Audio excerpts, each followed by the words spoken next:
You have tried to stretch a paycheck that already felt thin. You have stood in the kitchen late at night with the glow of the phone on your face, scrolling past people who look free while your chest tightens with a quiet, private ache. You work.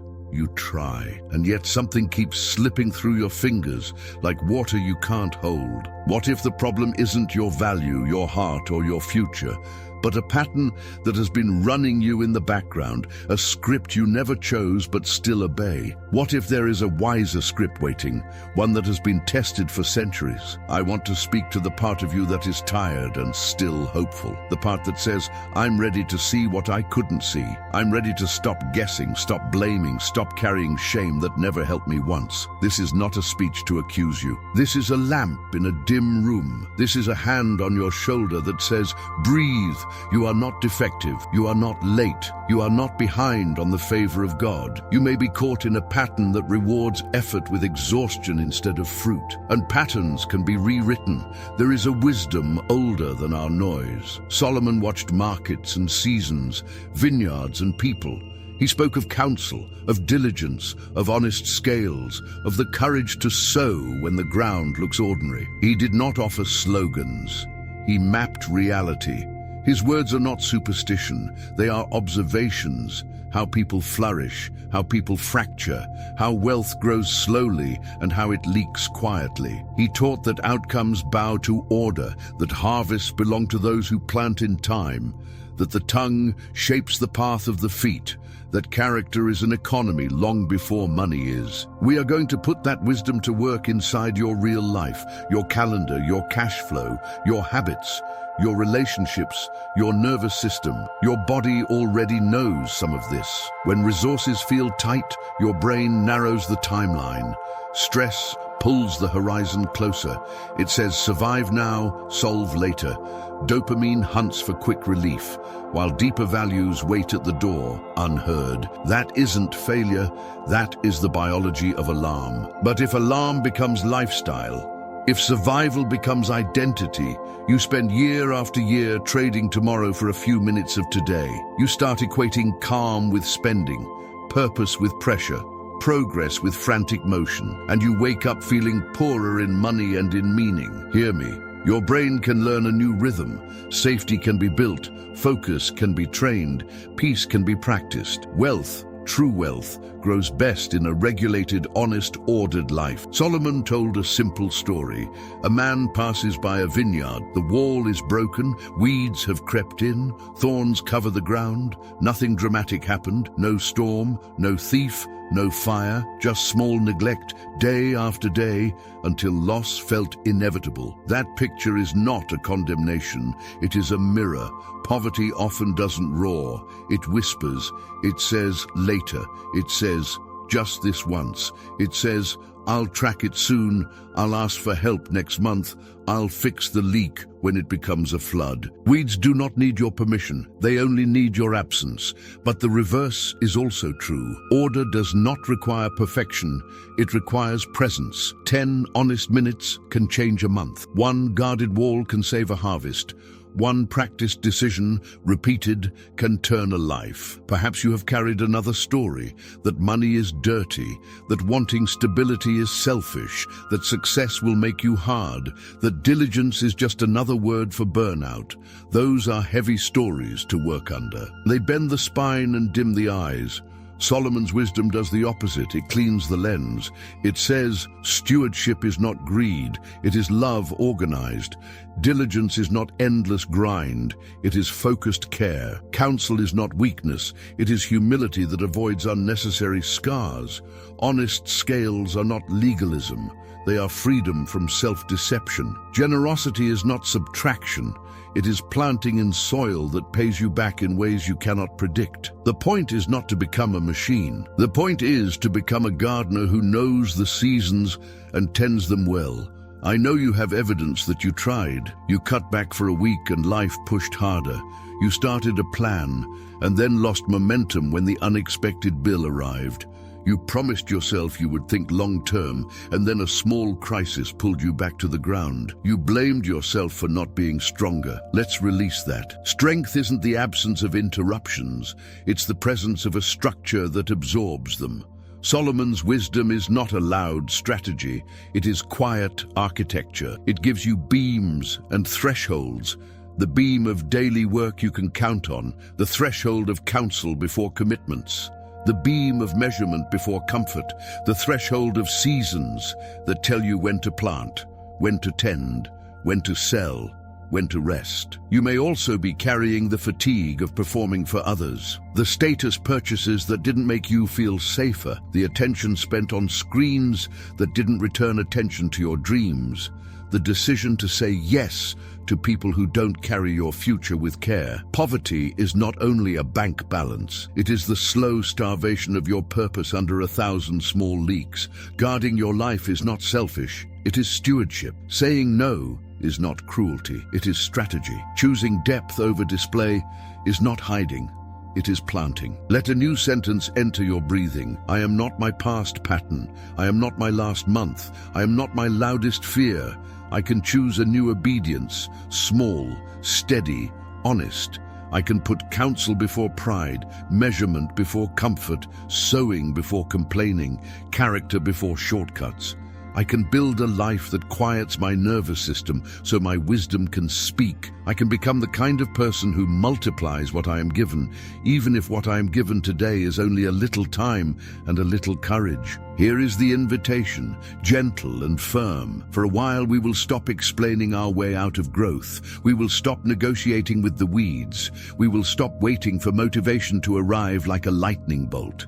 Instead, we will honor the simple steps that Solomon trusted. Observe, order, act, review, repeat. We will pick up honest scales and weigh what is real. We will invite counsel into decisions that have cost us too much to make alone. We will place pleasure after provision, not because pleasure is wrong, but because joy is deeper when it is paid for with wisdom. We will treat every hour as currency. We will plant seeds even when the soil looks ordinary, because ordinary soil hides extraordinary harvests. If your heart is beating a little faster, that's not fear, that is recognition. Something in you knows that clarity is kind. Something in you knows that this quiet firmness is the doorway you needed. You do not have to sprint. You do not have to shout. You only have to choose the next right brick and place it with care. The wall stands because 1,000 small stones agree to stay. Take a slow breath. Picture your life as a field at dawn. The light is low, but it is present. You can see the fence line. You can see where the wall needs repair. You can see where the weeds have gathered. You can see the places where fruit could grow if given attention. You are the steward of this field, not a victim of it, not a visitor in it. The steward, and a steward learns, adjusts, and returns each morning with a clearer eye and a calmer heart. We will move from fog to map, from shame to structure, from vague wishing to planted practice. Not with violence, but with wisdom. Not with noise, but with order. Not with guilt, but with dignity. Your future does not require a miracle of luck. It requires a marriage to wisdom, and wisdom is already reaching for your hand. There is a reason your chest tightens when the month turns, and the bills arrive like unwelcome guests. There is a reason your jaw holds a quiet ache when you think about money and meaning in the same breath. You are not making this weight up. You are carrying the proof of many small storms, and you have done it with more courage than you admit. You learned to smile at work when worry was humming in your bones. You learned to keep going when the path felt narrow and the map felt vague. If no one has said it to you with steady eyes, let it be said now. Your effort matters. Your hope matters. Your desire for order is not greed. It is dignity asking for room to breathe. Shame often pretends to be wisdom. It arrives with a stern voice and no solutions. It tells you that you should have known better and leaves you alone in the dark. That voice is not the voice that builds a life. Wisdom does not humiliate. Wisdom steadies. Wisdom looks at the same facts and then opens a window. Wisdom does not call you lazy when you are exhausted.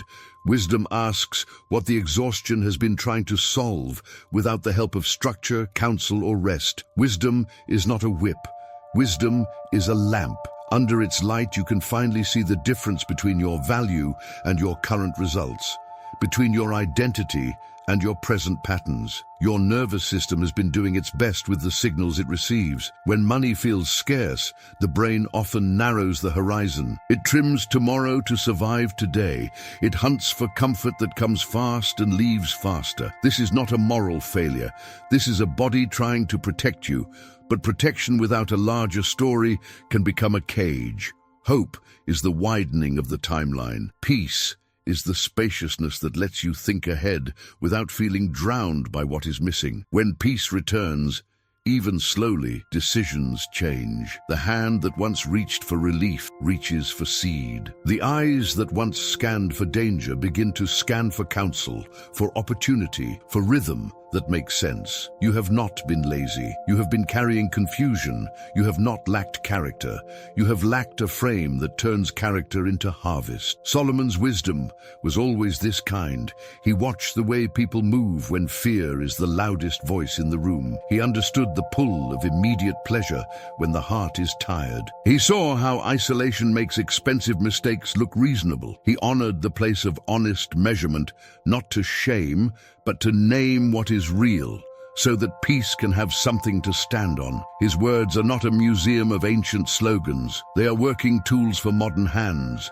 They were built for kitchens and job sites and late nights at a desk when the mind is noisy and the future feels fragile. You are not late. You are arriving. You are not behind. You are awakening. The gap between where you are and where you ache to be is not a verdict. It is a landscape.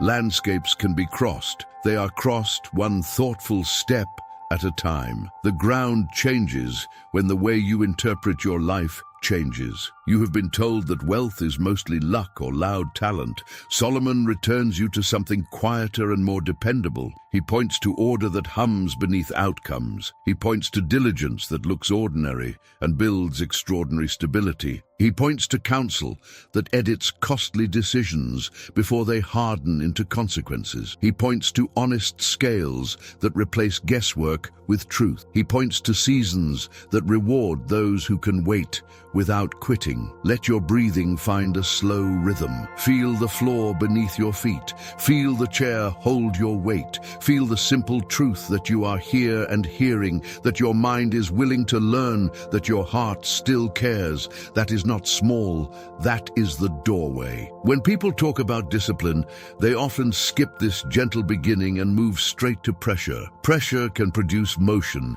It rarely produces wisdom. Wisdom wants your whole self in the room. Wisdom wants your emotions to be seen, your fears to be named, your hopes to be safe enough to speak. Then, and only then, does wisdom start drawing lines on paper and calling them a plan. The path ahead is not a test of how hard you can squeeze your life. It is a tender reordering. It is the patient work of placing first things first. Peace before haste, counsel before commitments, measurement before comfort, seeds before speeches, honesty before display. These are not punishments. These are freedoms. They soften the body. They clear the mind. They steady the hands. When a person lives inside these freedoms, money stops being an enemy or a ghost. It becomes a servant of purpose. It becomes a way to protect what you love, to build what will last, to bless those who have been asked to carry more than they should. Perhaps you carry a family story where money was always a fight. Perhaps you learned to associate success with arrogance or betrayal. Perhaps the only models you saw were either reckless or rigid. Your tenderness made you choose caution, and your caution quietly cost you growth. There is a better middle. It is a life where humility and prosperity shake hands, where generosity and strategy share the same room, where contentment does not cancel ambition but cleans it, where your soul does not have to split itself to live. Solomon knew this middle. He called it wisdom. Wisdom is not a mood. Wisdom is a way of holding truth and acting in harmony with it. Something in you already knows when the right words land. Your shoulders drop. Your jaw eases, your eyes focus. That is your body, recognizing language that heals. When that state arrives, you can finally see the difference between the noise of the moment and the signal of your calling. You can discern which sacrifices produce fruit and which only produce fatigue. You can feel the difference between a purchase that buys approval and a purchase that buys peace. You can spot the invitations that look shiny and end in regret. This is wealth before wealth. This is abundance inside the mind. This is the kind of clarity that makes bank balances follow, slowly at first, then with quiet confidence. Even the most tangled story can be rewritten. Every day arrives like a small beginning in a cup that fits your hand. Wisdom does not ask you to become someone else. It invites you to become the truest version of yourself, the one who can handle blessing without losing center, the one who can hold responsibility without growing hard, the one who can build a legacy without sacrificing the soul that will live in it. That is not a fantasy. That is the fruit of order. That is the long, patient echo of choices made in peace. Honor the fatigue that brought you here. Honor the courage that kept you listening. Honor the hope that refuses to die. These are signs of life. These are signs that the seed in you is still good. When Solomon speaks, he speaks to that seed. He believes in harvest because he believes in seasons, and he believes in the God who made them. In that world, nothing tender is wasted. Not a quiet prayer, not a careful plan, not a dollar redirected from display to purpose. In that world, time becomes an ally, not an enemy. In that world, wealth is not loud. It is steady and kind. Let this settle in your bones. You are seen. You are not a problem to be solved. You are a person to be honored, strengthened, and guided. Shame has had the microphone for long enough. Wisdom now steps to the front with a voice that is both firm and gentle. You will feel it in your breathing. You will feel it in your choices. You will feel it in the way your life begins to agree with itself. This is the promise of clarity. This is the gentle beginning of a different story. There is an old lamp that still burns in the middle of our modern noise, and it carries a name many know by story more than by substance. Solomon, the watcher of seasons and the reader of people. His wisdom did not live in theories that float above real life. It lived in the soil of markets and households, in fields and ledgers and conversations at gates. It noticed how a person rises when truth is welcomed and falls when self-deception is allowed to run the day. This is why his words breathe in any century, because they are not tricks. They are patterns that match how life quietly works. His authority is not the shine of a crown, it is the accuracy of his seeing. He saw that diligence grows like a vineyard well tended, not loud, not instant, just faithful. He saw that counsel prevents pain before it begins, that a measured life costs less than a guessed life, that honest scales protect the soul from stories that hide the facts. He saw how pleasure placed before provision empties hope, and how small neglect becomes large loss without a single dramatic moment. Nothing mystical in that, only reality spoken with a steady voice. Modern life runs fast, but the body still runs on ancient wiring. When scarcity presses close, the mind shortens the horizon and looks for quick relief. The heart feels smaller and the breath climbs higher in the chest. Solomon's wisdom makes space again. It stretches the timeline so that the present is not the only truth. It gives shape to choices so the nervous system does not have to shout. Honest accounting calms the unknown. Clear priorities cool the inner fever.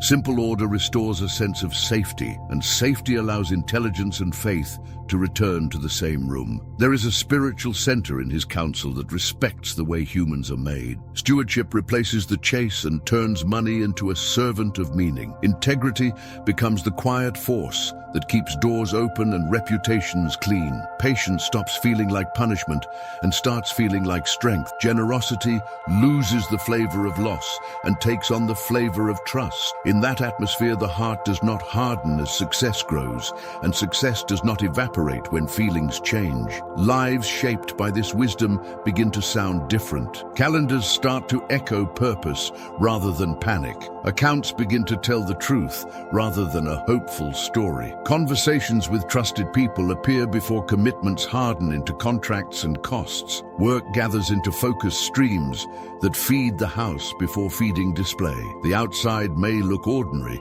yet something inside feels profoundly ordered, and that order starts to pay dividends that no platform can imitate. This is why Solomon matters today. He gives language to what your better self already senses. He names the leaks that pride ignores and the moats that humility builds. He aligns spiritual depth with practical ground, so the soul does not split between what it believes and how it behaves. Under that alignment, peace can grow, and under that peace, wealth in its fuller meaning can take root and endure. There is a field at the edge of town that people pass without stopping. The wall is cracked in quiet places where the eye rarely lingers. Vines wind through thorns that arrived one afternoon and never left. The ground is not ruined by a single storm. It is shaped by 100 days of almost nothing. Sun rises, sun sets. Nothing terrible happens. Nothing careful happens either. In time, the silence of neglect speaks louder than any shout. This is the picture Solomon carried. Not catastrophe,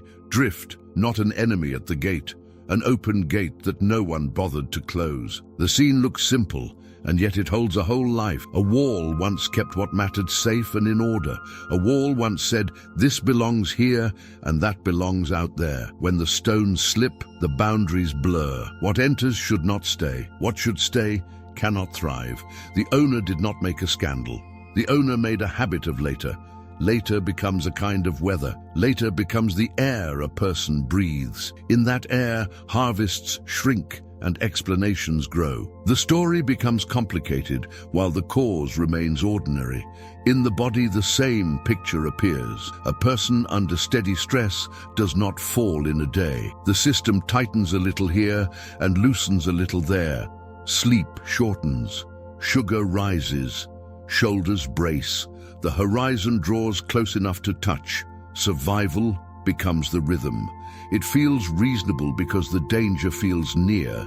It feels logical because the unknown feels loud. The nervous system is not wrong, it is simply overworked. Without a sense of safety, the brain trades long patterns for quick relief. The vines keep growing either way. Only the fruit changes. The vineyard teaches with a soft voice. It says that loss is often accumulated in small moments that feel harmless. It says that maintenance looks unimpressive while it saves entire seasons. It says that a person can love beauty and still live with broken walls because the breaks arrived quietly. It says that weeds are patient and do not mind slow victories. It says that entropy does not argue, it simply waits for agreement. The lesson is not humiliation, the lesson is clarity. The field reflects the truth that outcomes follow order the way rivers follow gravity. Another picture from Solomon lives alongside the vineyard. The ant moves with a rhythm that asks for no applause. No one writes songs about this creature, yet there is a wisdom in its motion. Provision is gathered when the days are kind, so that the hard days do not own the future. Effort is small and steady. Attention is placed where it returns something dependable. Nothing about this is flashy. Everything about this is fruitful. The ant is not a heroic figure. The ant is a faithful figure. There is a difference, and it matters. Honest scales appear in this world as well. When weights are true, stories and facts begin to match. The heart relaxes because reality is no longer a moving target. A person who weighs what is real gently finds that anxiety settles and intelligence becomes available again. The vineyard, the ant, the scales. These images live together like rooms in a house. Each room says the same sentence in a different accent. Patterns create outcomes. Attention is currency. Order is kindness. There is grief in these images because they reveal the cost of small delays. There is also comfort because they reveal a path that does not require genius or spectacle. The vineyard does not ask for magic. It responds to presence. The ant does not need perfect conditions. It lives inside the conditions it has with a clear purpose. The scale does not demand a mood. It asks for truth. When these pictures sit near the heart, shame begins to dissolve. Shame feeds on vagueness. Clarity starves it. Many people inherit stories that make these images feel heavy.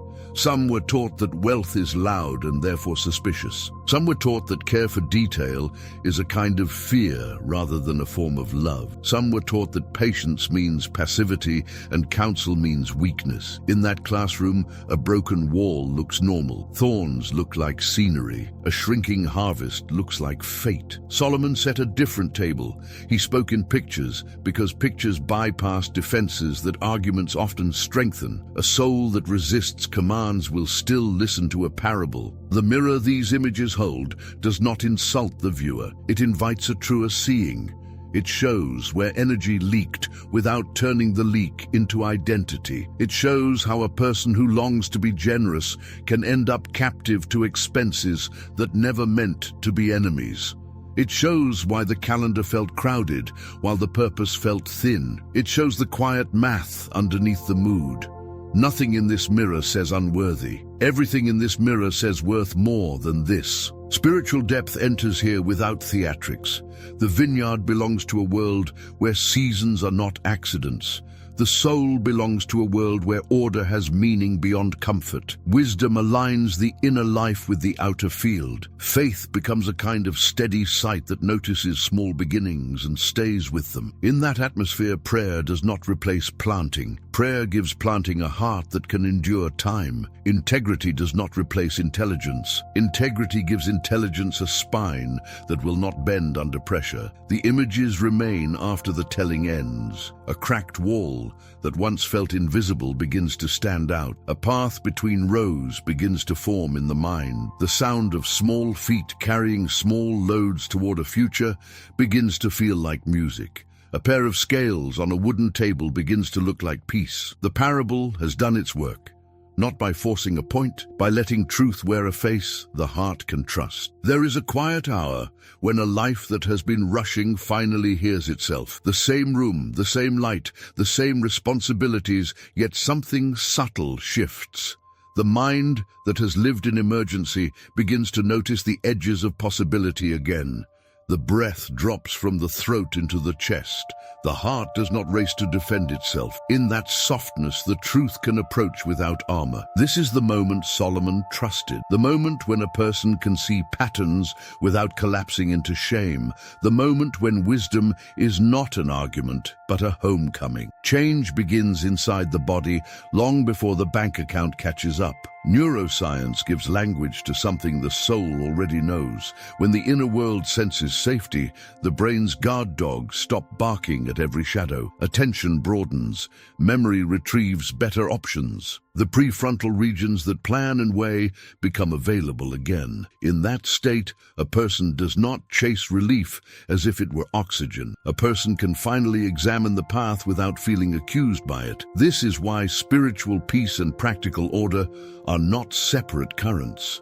They braid together and move the whole river. The turning point is rarely dramatic. It is usually an honest sentence that lands with weight and kindness. I have been living without walls. I've been guessing and calling it faith. I've been busy and calling it diligence. I've been alone and calling it strength. Sentences like these do not bruise. They breathe. They loosen the knot in the stomach because they point toward reality without calling the person a failure.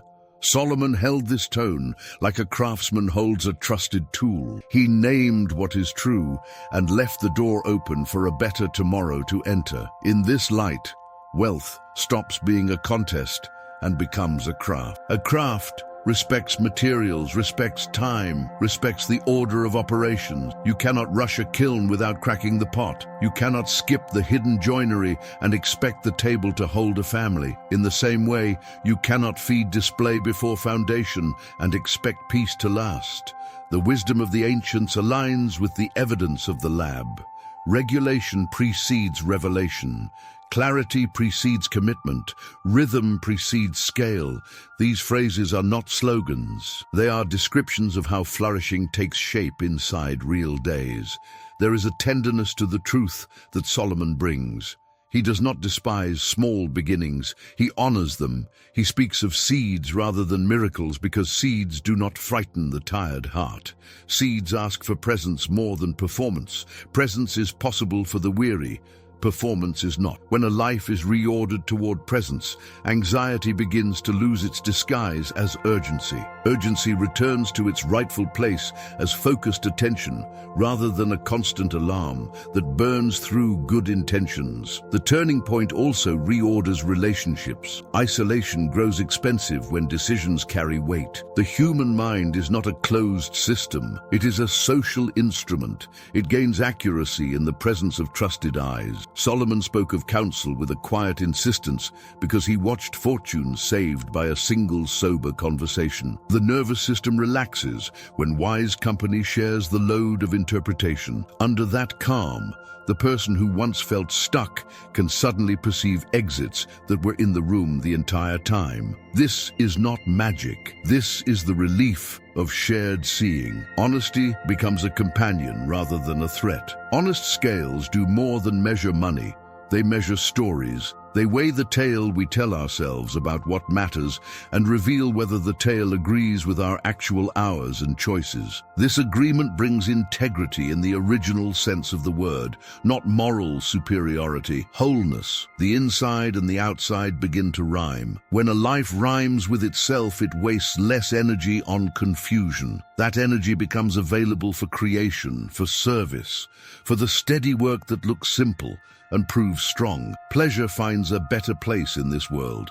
It is no longer the nurse that soothes panic for a price. It becomes the fruit of order, alive and rightful, adding color to a life that has bones. Solomon warned that pleasure before provision empties the future. He did not declare pleasure an enemy. He declared disorder an enemy. In a regulated heart, pleasure and restraint are not rivals. They are partners that protect joy from the erosion of regret. This is spiritual maturity, wearing everyday clothes, where gratitude and planning occupy the same table without suspicion. As the inner landscape settles, time changes shape. The week stops feeling like a cliff and starts feeling like a path. The month stops feeling like a moving target and starts feeling like a window you can meet with preparation. The year stops feeling like a rumor and starts revealing a horizon that invites steady travel. The soul that once measured life in emergencies learns to count by seasons. Ecclesiastes called this wisdom long before any calendar app existed. There is a time to plant and a time to gather, a time to build and a time to mend. People who befriend these rhythms stop wasting strength fighting the weather and start investing strength in the work that weather cannot undo. Identity softens and strengthens at the same time. The labels that once clung to you fall away. Lazy, hopeless, behind. These were never true names. Under Solomon's light, a more accurate identity emerges. Steward, learner, builder. These names do not puff up the ego. They give the soul a role that can be inhabited without pretending. A steward does not need to be a genius. A steward needs to be faithful. A learner does not need to know everything. A learner needs to remain open. A builder does not need applause. A builder needs materials and time and order. These roles are human-sized and therefore sustainable. Generosity begins to breathe more naturally in this environment. When panic loosens its grip, the hand opens without fear of collapse. Giving is no longer a performance for approval or a superstitious attempt to buy favor. It becomes an expression of trust and clarity. It becomes a collaboration with a reality where sowing has meaning, even when the results take time to appear. The spirit expands when it can bless without draining its own roots. This expansion is wealth in its deepest form. It carries a quiet authority that does not need to announce itself. The turning point does not erase difficulty. It does something more powerful. It gives difficulty a context that does not destroy meaning. Hard days arrive and pass without rewriting the entire story. Interruptions demand adjustments, but not identity shifts. The field can take a storm because the wall stands. The budget can take a shock because the priorities were not improvised. The heart can take a loss because hope is not built on luck. This steadiness is not stubbornness.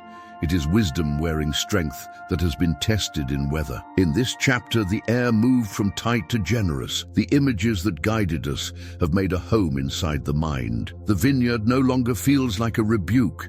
It feels like a teacher whose lessons can be lived. The ant no longer feels small. It feels faithful and therefore strong. The scales no longer feel cold. They feel kind because they tell the truth that sets energy free. With this interior ground prepared, the path ahead can carry more weight without breaking. A life that was surviving begins to hold the capacity for flourishing. There is a calm that enters a room when truth is allowed to sit at the table without disguise. The shoulders release a fraction of their guard, the breath lowers, and the eyes can finally hold a steady gaze. Honest scales create this calm. They are not cold instruments. They are kind companions that end the argument between hope and reality. When the measure is true, the mind stops spending energy defending a story and begins using energy to build a future. Solomon honored this kind of truth because he knew that peace grows where pretending ends. Measurement has a voice that is gentle and exact. It does not insult or flatter. It tells you what is there and what is not. In a world of vague impressions and loud opinions, this voice becomes a sanctuary. The heart may fear that the facts will be cruel. Yet cruelty is born from hiding, not from clarity. When the numbers of a life are seen without makeup, the nervous system receives a gift. There is no lurking unknown to trigger dread. There is a shape that can be understood. Fear thrives on fog. It weakens in light. Many carry an old ache around this idea. They were shamed by ledgers and scolded by charts, and therefore learned to avoid the mirror. In that avoidance, confusion becomes a kind of companion. Bills multiply in the shadows. Small leaks grow into quiet rivers. The calendar tells one story, and the spending tells another. The soul feels torn between what it values and what it funds. Honest scales do not deepen this tear. They stitch it. They bring the outer life into harmony with the inner creed. They protect meaning from being eroded by habit. There is a spiritual tenderness at the center of honest measurement. It says that truth is not an enemy of faith. Truth is a friend of faith, because faith is never afraid of reality. Faith believes that reality can be worked with. The soil is not feared by the gardener. The soil is studied, amended, and loved. In the same spirit, a person who welcomes accurate measures begins to treat money not as a verdict on worth, but as a material to be shaped with care. Worth becomes stable. Choices become intentional. The house grows quieter. The body responds to this unity. When reality and story align, the stress signals soften. The mind no longer runs simulations to explain away discomfort. It can rest and plan. The regions that weigh and choose regain their strength, and impulses lose their emergency color. The purchase that once served as a quick nurse for anxiety is seen for what it is: comfort without context, relief without return. Seen clearly, the appetite begins to find a better home in simple pleasures that are paid for with peace, rather than borrowed from the future. Honest scales protect relationships as well. Conflicts that were fueled by suspicion suddenly shrink when the facts are shared and stable. Partners who once argued about feelings begin to agree about patterns. Blame evaporates because the conversation is no longer about character, but about reality. This is the ground where trust grows. This is the room where counsel becomes sweet rather than threatening. Solomon favored this air because he knew that community breathes better when truth is not handled like a weapon, but received like a light. There is poetry in the simple act of alignment. Hours reflect priorities, purchases echo values. Plans grow roots in soil that has been tested. Even pleasure glows with a different color when it rests on order. No guilt arrives with the gift. No secret panic hums under the laughter. Joy feels clean because it is not bought with tomorrow. This is not austerity. This is harmony. Beauty and prudence finally share a table and admire each other without suspicion. The journey into honest scales often begins with a quiet decision inside. The decision to stop negotiating with fog. The decision to befriend the mirror. The first glimpses may sting, but the sting fades fast and leaves strength in its place. That strength is not loud, it is steady. It is the quiet confidence of a person who knows where they stand and where they are going. Such people do not need to convince anyone. Their lives begin to speak for them with a tone that is both humble and sure. Solomon's wisdom never confused truth with harshness. He believed in the kind of accuracy that heals. He knew that the soul with clear measures grows less reactive and more creative. It learns to design its days with a gentle firmness. It learns to value the slow accumulation of right choices over the thrill of sudden motion. Over time, the ledger becomes a story of attention rather than a record of accidents. Over time, the heart relaxes into the feeling that its values have finally found a home in its habits. In the presence of honest scales, shame loses its job and dignity returns to work. The person who once dreaded the end of the month begins to greet it with an open face. The future stops feeling like a rumor and becomes a horizon that invites preparation. Wealth, in its truest sense, begins here, not in the size of an account, but in the clean agreement between what matters and what is measured. From that agreement flows a life that can hold blessing without breaking under it. A life that can endure pressure without losing its center. A life that feels whole. There is a doorway in every difficult season where one voice becomes two, and two become a small circle that steadies the air. The room does not get larger, yet the pressure changes.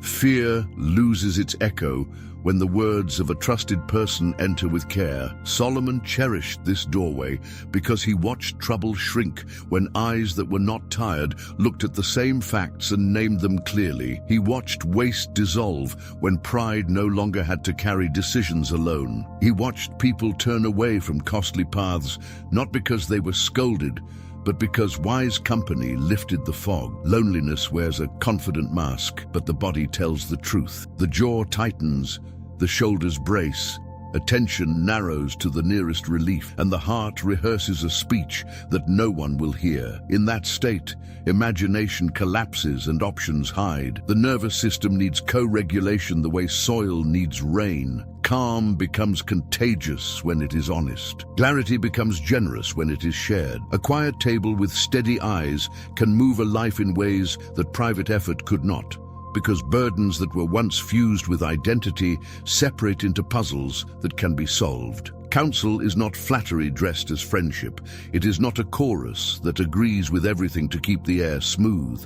It is the kind of presence that honors your dignity and your future at the same time. It asks questions that return you to reality without cutting your heart. It remembers who you are when fear tries to set a smaller stage. It has permission to say what others avoid, and it holds that permission with humility. This is why Solomon linked counsel with safety. He had seen calamities begin as private certainties that no one was allowed to challenge. There is a moral structure to wise company. Honest people tend to protect honest people. Careful people tend to guard careful people. Those who keep promises create an atmosphere where other promises can live. In such rooms, deals are not traps. They are agreements that both sides expect to keep. Words are weighed before they are spoken. The taste for easy gain loses its sweetness, because everyone at the table knows the cost of shortcuts and has paid it before. Reputation becomes a kind of currency that buys time and access and mercy when the weather turns. The soul rests in communities like this. The mask can be set down. The need to perform fades because respect does not depend on spectacle. Questions become safe again. Laughter returns without the metallic aftertaste of anxiety. The calendar begins to host conversations before commitments, and those conversations catch the small fractures while they are still simple to mend. Solomon did not worship independence. He honored interdependence that preserves freedom while adding wisdom to it. He knew that people break alone and mend together. Counsel also protects against the distortions of success. When resources grow, so do opportunities to self-deceive. The room grows louder with people who benefit from your blindness. Wise company keeps the view clean when the view becomes wide. It remembers the first values, so the new options do not dilute them. It holds a mirror up to the power you carry, so that power does not begin to carry you. It helps the heart keep its softness while the work becomes strong. In this way, prosperity does not hollow a person out. It deepens them. There is tenderness in the way true counsel handles mistakes. It sees the wound without turning it into a name that must be worn. It separates the error from the person and then studies the conditions that allowed the error to thrive. Shame loses its oxygen because the group refuses to humiliate.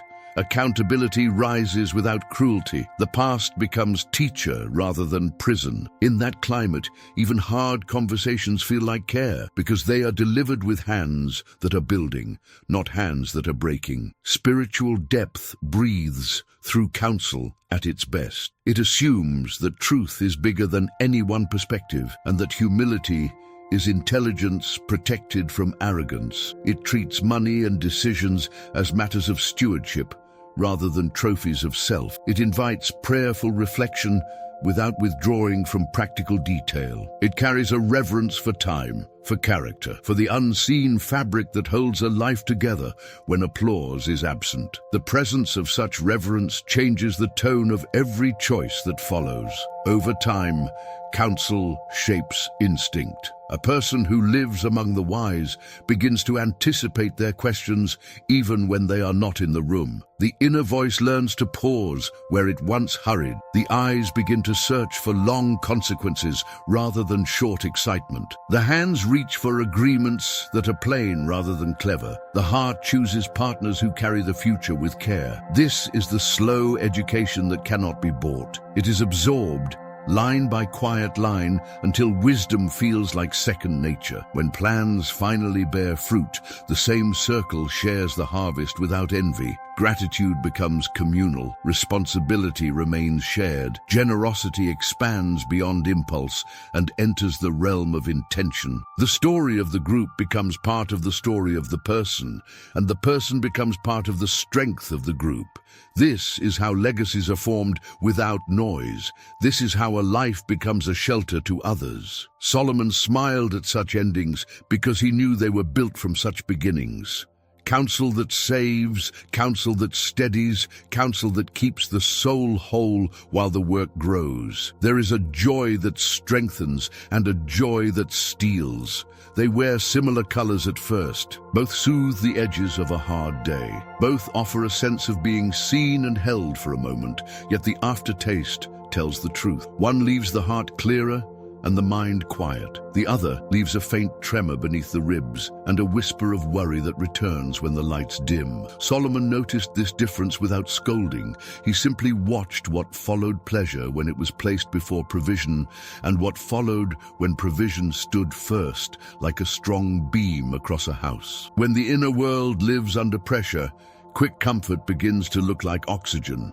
A purchase feels like a breath. A plate feels like safety. A scroll of images feels like belonging. The nervous system is not foolish for reaching toward relief. It is trying to quiet the alarm. But when comfort is asked to do the work of structure, it grows expensive and shy. It hides the bill until tomorrow and then asks for another payment the next day. The soul begins to carry layers of soft regret that do not look like failure and do not feel like peace. Pleasure turns good when it rests on order. The simplest gifts become surprise feasts when they are not borrowed from the future. A cup shared without hidden panic tastes different.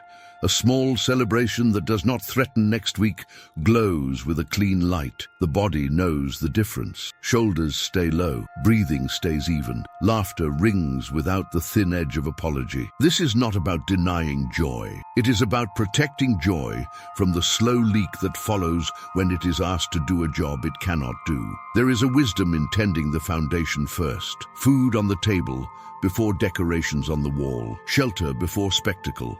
Commitments understood before applause invited. When these quiet priorities hold, the heart stops bargaining with itself. There is no need to invent reasons for choices that never made sense. There is no need to dress anxiety as generosity or badge insecurity as style. The life begins to agree with itself. Agreement feels like strength without strain. Desire itself becomes smarter in this climate. It does not vanish. It matures. It chooses experiences that add to the self instead of hollowing it. It seeks beauty that does not depend on being seen. It looks for rest that actually restores rather than knocks you out and leaves you foggy. It listens to the body with respect. The old rush loses its charm because the old rush always demanded a price in the morning. The new joy pays for itself because it grows from ground that has been cared for. Solomon spoke of houses built on understanding. Pleasure belongs in such houses. It is a guest who knows when to arrive and when to leave. It does not try to become the foundation. It does not compete with wisdom for the head of the table. In that order, even luxury can be gentle, because it is not covering a wound. It is honoring a season. It is joining a story already at peace with its own pace. Many grew up with mixed messages about joy. Some were told that any delight was dangerous and learned to feel guilty when the heart felt light. Others were told that delight proves freedom and learned to chase it even when it damaged the roots of their life. Neither story holds. The soul is not a machine that only produces. The soul is not a fire that only consumes. The soul is a garden. Gardens need fruit and shade and song, and they need fences and paths and care. In that balance, the senses come alive without leading the person into debt of spirit or coin. There is a tenderness in allowing joy to return to its proper home. It becomes a language of gratitude rather than an argument against emptiness. It becomes a sign that the house is in order rather than a cover for a house that is cracking. It becomes a way of blessing others rather than a way of proving to others that life is working. The difference is quiet yet profound. People can feel it without being told. Rooms feel lighter, plans feel steadier. The future feels near enough to be respected and far enough to be hopeful. Pleasure that follows provision also changes how time feels. The week opens like a book with pages that belong in their place. The evening holds rest because the day held meaning. The morning does not accuse because the night did not steal. Even surprise moments of delight fit without guilt because there is room for them inside the larger frame. The person who once felt chased by their own desires begins to feel accompanied by them. Desire becomes a companion that points toward what nourishes instead of dragging toward what drains. Spiritual depth blesses this order. Joy is received as a gift rather than grasped as a right. Gratitude rises without effort because the heart recognizes a kindness larger than itself. Generosity grows warmer because it is not a performance for relief, but a natural overflow. The sacred and the practical stop arguing. The senses and the conscience sit at the same table and pass bread without suspicion. This is wealth in a language that money alone cannot speak. In this light, pleasure is no longer the hero or the villain of the story. It is a color in the painting. It is a note in the chord. It is a guest who helps the house feel alive. The hero is wisdom. The foundation is order. The gift is a life that can enjoy what it has without a bruise of fear beneath the skin. That kind of life does not shout. It does not need to. Its peace is audible. Its calm is persuasive. Its joy is clean.